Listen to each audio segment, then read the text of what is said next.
This is Rob, just the guy, reading Genesis 2. Thus the heavens and the earth, and all the host of them, were finished. And on the seventh day God ended his work, which he had done, and he rested on the seventh day from all his work, which he had done. Then God blessed the seventh day, and sanctified it, because in it he rested from all his work which God had created and made. This is the history of the heavens and the earth, when they were created, in the day the Lord made the earth and the heavens. Before any plant of the field was in the earth, and before any herb of the field had grown, for the Lord God had not caused it to rain on the earth, and there was no man to till the ground, but a mist went up from the earth, and watered the whole face of the ground. And the Lord God formed man of the dust of the ground, and breathed into his nostrils the breath of life, and man became living being. The Lord God planted a garden eastward in Eden, and there he put the man whom he had formed. And out of the ground the Lord made every tree grow that is pleasant to the sight and good for food. The tree of life was also in the midst of the garden, and the tree of knowledge of good and evil.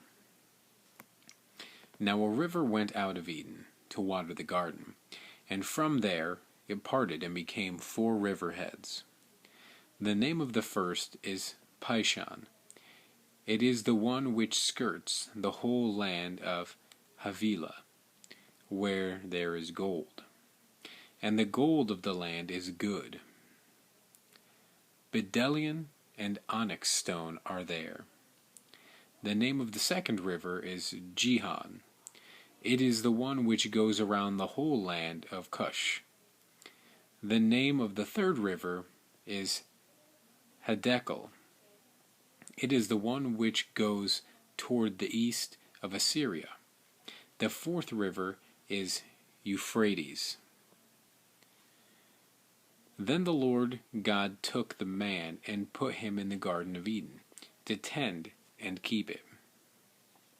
And the Lord God commanded the man, saying, Of every tree of the garden you may freely eat, but of the tree of the knowledge of good and evil you shall not eat, for in the day that you eat it, you shall surely die. And the Lord God said, It is not good that man should be alone. I will make him a helper, comparable to him. Out of the ground the Lord God formed every beast of the field and every bird of the air, and brought them to Adam, to see what he would call them. And whatever Adam called each living creature, that was its name.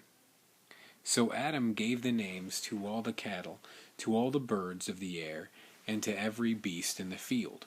But for Adam there was not found a helper comparable to him.